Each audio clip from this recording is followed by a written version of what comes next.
Next we have Sasha. Take it away. Hello, everybody.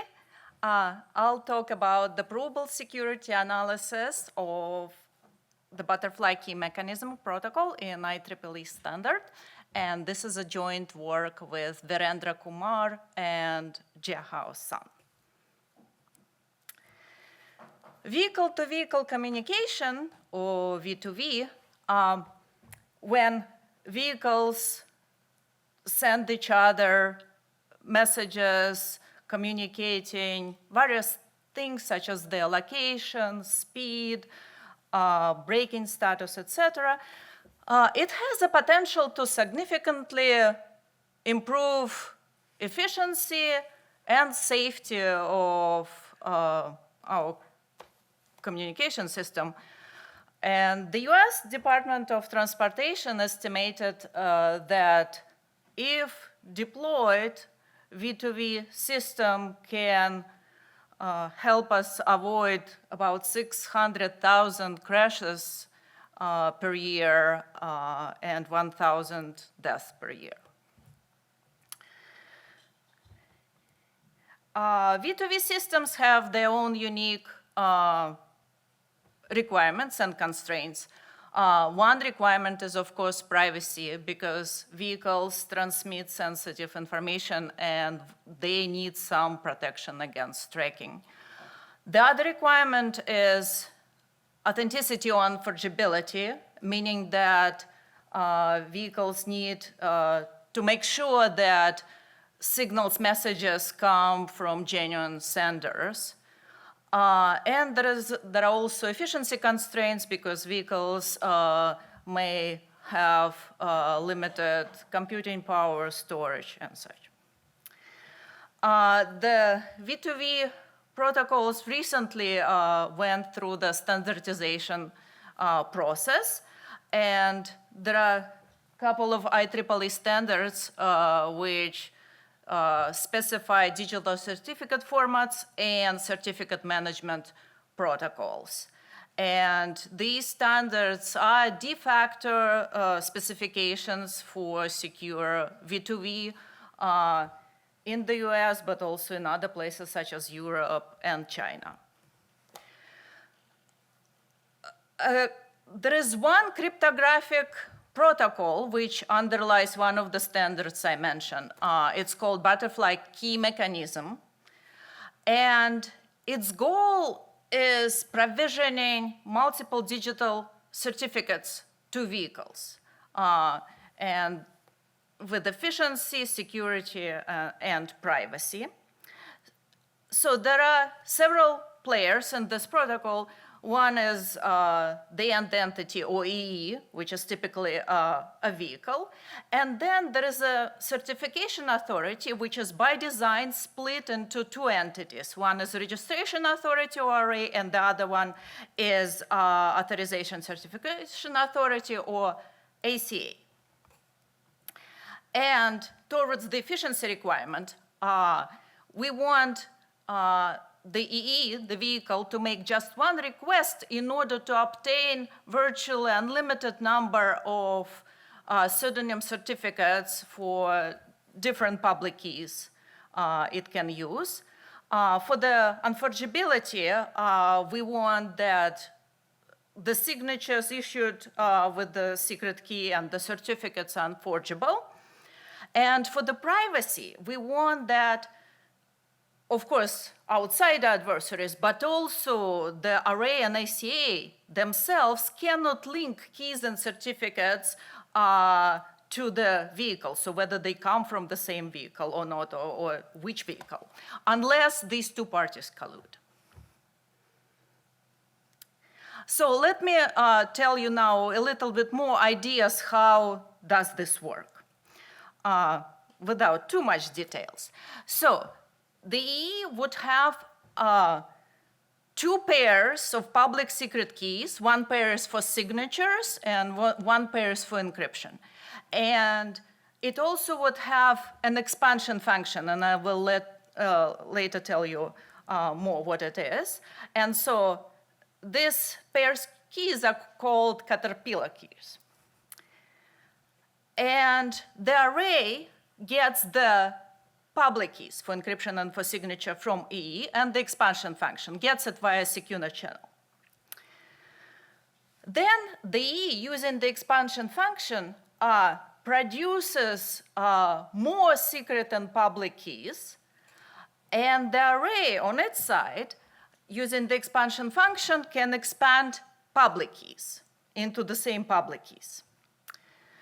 Next, the array collects all these expanded public keys from the vehicles, shuffles them, mixes them up, and sends them to the ACA. And these keys are called Cocoon keys, from Caterpillar to Cocoon. The ACA picks a random offset, known only to the ACA, and using those different ones for each key, expands the signing public keys into butterfly signing keys, issues digital certificates for those, signs the certificates, encrypt the certificates under the Cocoon encryption keys, and sends the ciphertext encrypted certificates and keys to the array. The array unshuffles the ciphertexts and sends the ciphertext back to the EE.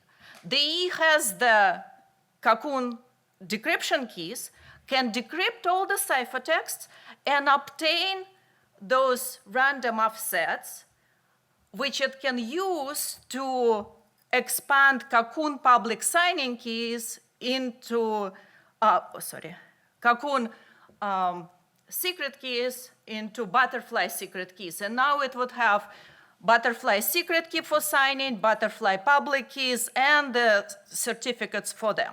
So that's how they evolved from Caterpillar to Cocoon to butterfly keys. A little bit more detail how this expansion is done. And so, for example, if the E has the basic kind of discrete log-based secret and public key, if these are the Caterpillar keys, then the expansion function is basically the secret key for the block cipher, AES, and then the Caterpillar key can be expanded into the Cocoon key just by adding AES of some index, and you can do it multiple times. And for the public keys, we can do similarly. So this is what the array does on its side.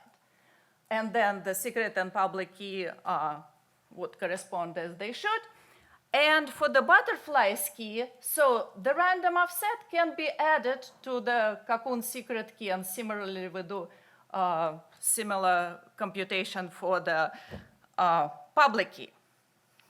Also, the protocol uses ECDSA signature scheme and ECIS encryption scheme. So the question is this protocol secure? And it turns out that before our work, even though it seems very important and standardized protocol, it wasn't really known whether it's secure or not, and which exactly security guarantees does it provide, because it hasn't been formally analyzed before our work. And this is what we do. We do the first Provable security analysis of the butterfly key mechanism. And in order to do this, we first had to design the security definitions. What does it mean for the protocol to be secure? And we considered two main goals: privacy or unlinkability, meaning that the adversary cannot link certificates to EEs. And then the second goal is unforgeability or authenticity, that adversary cannot forge signatures. And for the details, of course, I refer you to the paper. For each goal, we considered different threat models depending on which party is compromised and malicious. So we considered one case is when the array is corrupted, but ACA is honest, then vice versa, where ACA is corrupted, but the array is honest. But one also can consider the strongest model when both certification parties are corrupted and colluding. And I'll tell you now about the results, our findings. So first about privacy. Not surprisingly, if both array and the ICA collude, then we don't get privacy. But that's why the designers had two parties. Now, if just the array is malicious, but ACA is honest, we prove that the protocol actually does provide privacy, and under somewhat accepted cryptographic assumptions, so that assumptions are AES is ideal cipher, and we need security of ECDSA, and also we need security of the encryption scheme, and it has to be secure not in a standard sense, but secure under related keys, and also has to be robust. And this is something which was not known for what we needed, but we proved that ECIS satisfies this property. And now for the last model, when ACA is corrupted, we just need the assumption that AES is the ideal cipher. And also for both of these results, what is important that privacy holds if there is one ACA for all E's the array serves, or if the array sends equal number of certificates from each E. But this is something which holds in practice, so it's fine. And for the unforgeability, we actually consider the strongest model when both parties are corrupted. We didn't find the attacks, but we couldn't prove the protocol secure until we did a small modification. And instead of this pure random offset, we needed a hash of the random offset and the public key. And with this change, we proved that the protocol satisfies our definition for unforgeability, again, under somewhat standard cryptographic assumptions, and using some recent results about ECDSA security and the related keys, we get the result for the authenticity. And for the weaker models, we basically get the same result, and for one of them, you don't need a modification. Okay, and finally, I'll mention that in addition to the security analysis, we also propose this efficiency improvement. And it comes from the fact that ACA computes many encryptions, ECIS encryptions. And for each encryption, it works like it needs to compute exponentiations with different random exponents. And what we suggest that actually the same random exponent can be used for all ciphertext, and it reduces communication. You can only send it once, and computation. Of course, we had to prove that you can do it securely, and we proved that assuming, again, standard cryptographic assumptions. And this is it. Thank you very much. Any questions?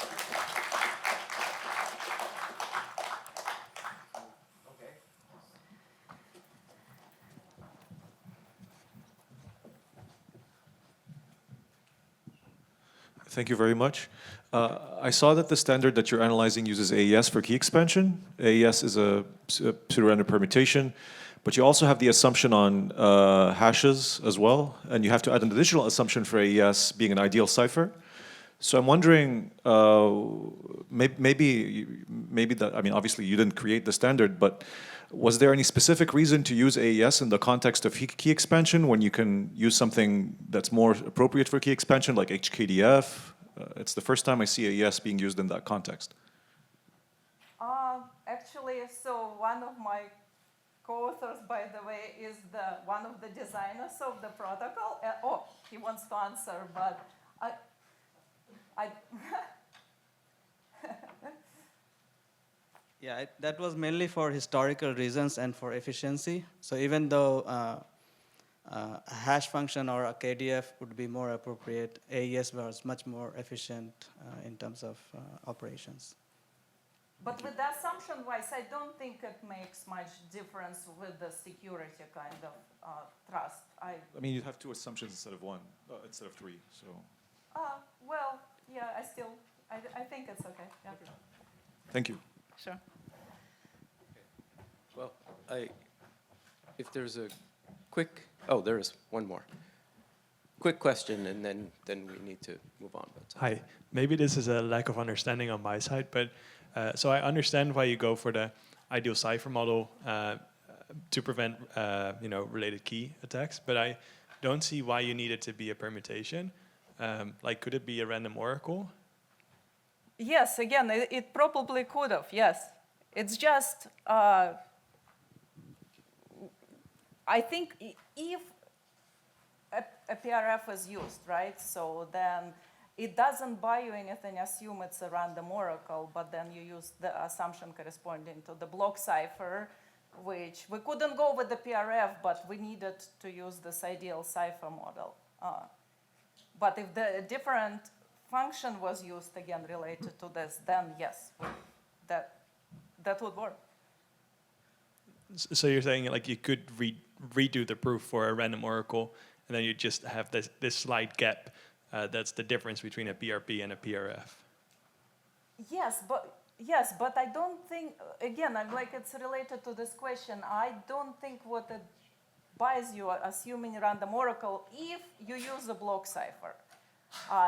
These are both idealized assumptions, and I don't think that one buys us more, personally. Don't think so. No? Okay, but we could. Okay, we could, yeah. maybe if you're still not convinced, Yeah, we we can take talk this offline, offline yes. for now. Yeah. So let's thank Sasha again. Thank you.